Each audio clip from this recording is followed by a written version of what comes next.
తదుపరి రాశి మకర రాశి. ఈ రాశి వారికి చంద్రుడు 10వ స్థానంలోను, శని భగవానుడు లగ్నంలోను సంచారం చేస్తున్నారు ఈ రోజు.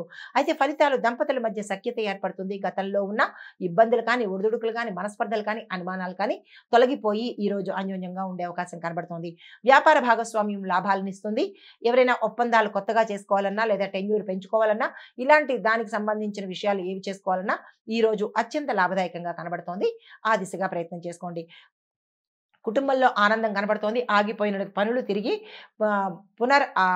మళ్ళా ప్రయత్నం చేసుకున్నట్టయితే కనుక ముందుకు వెళ్ళే అవకాశం కనబడుతోంది. ఉద్యోగంలో మద్దతు లభిస్తుంది. మీరు అనుకున్న ప్రమోషన్స్ కానీ, ప్యాకేజ్ కానీ, ఉద్యోగం స్థిరత్వం కానీ ఈరోజు జరిగే అవకాశం కనబడుతోంది. మీకు చెప్పదగిన పరిహారము శివాలయంలో నల్ల నువ్వులను శివుడికి సమర్పించినట్టయితే కనుక గ్రహ రీత్యా కానీ, జాతక రీత్యా కానీ దోషాలు తొలగిపోయి సానుకూలమైన ఫలితాలు పొందుతారు. తదుపరి రాశి కుంభరాశి. ఈ రాశి వారి యొక్క గ్రహస్థితులు చంద్రుడు 9వ స్థానంలోను, శని భగవానుడు 12వ స్థానంలో సంచారం చేస్తున్నారు. ఈ సంచార ఫలితాలు శత్రువుల మీద విజయాలు, ఆరోగ్యం మెరుగుపడుతుంది. ఉద్యోగంలో విజయాలు కనబడుతున్నాయి. న్యాయపరమైన విషయాలు మీకు అనుకూలంగా తీర్పు వచ్చే అవకాశం కనబడుతోంది. స్థిరచరాస్తులను కొనుగోలు చేసేందుకు అవకాశాలు కనబడుతోంది.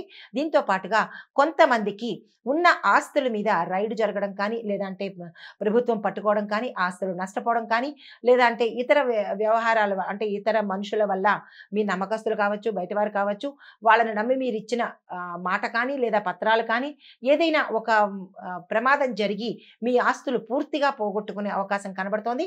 ఈ విషయంలో చాలా జాగ్రత్తలు తీసుకోండి. వ్యాపారంలో లాభాలు వచ్చే అవకాశం కనబడుతోంది.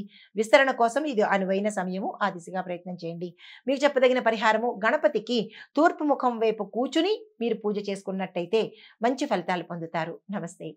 తదుపరి రాశి మీనరాశి. ఈ రాశి వారికి చంద్రుడు 8వ స్థానంలోను, గురుడు 3వ స్థానంలోను సంచారం చేస్తున్నారు. ఈ సంచార ఫలితాలు విద్యార్థులకు ఈ రోజు చాలా చాలా చక్కని అవకాశం ఉన్న రోజు. ఈ రోజుని అస్సలు వృధా చేసుకోకండి. అయితే ప్రేమ వ్యవహారాలు శుభకరంగా ముగుస్తాయి. సృజనాత్మకమైన పనులు, క్రియేటివిటీ పనులు ఏవైనా ఉంటే కనుక అది ఏ రంగంలో ఉన్న వాళ్ళకైనా సక్సెస్ అయ్యే అవకాశం కనబడుతోంది. సంతానం కావాల్సిన వారికి సంతాన యోగం కనబడుతోంది. సంతానం ఉన్న వారికి సంతానం వల్ల మీకు మంచి పేరు ప్రతిష్టలు వచ్చే అవకాశం కనబడుతోంది. కొత్త అవకాశాలు వస్తాయి. ఏ రంగంలో ఉన్న వాళ్ళకైనా వాటిని అందుకునే ప్రయత్నం చేసుకోండి. చెప్పదగిన పరిహారము విష్ణువుకి ఈ రోజు తులసి దళాలతో అర్చన చేసినట్టయితే కనుక మంచి ఫలితాలు పొందే అవకాశం ఉంది. నమస్తే.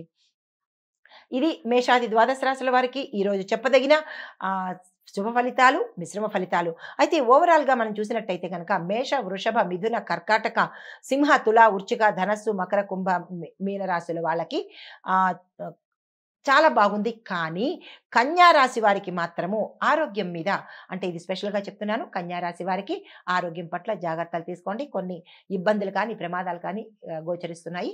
జాగ్రత్తలు తీసుకోండి. నమస్తే.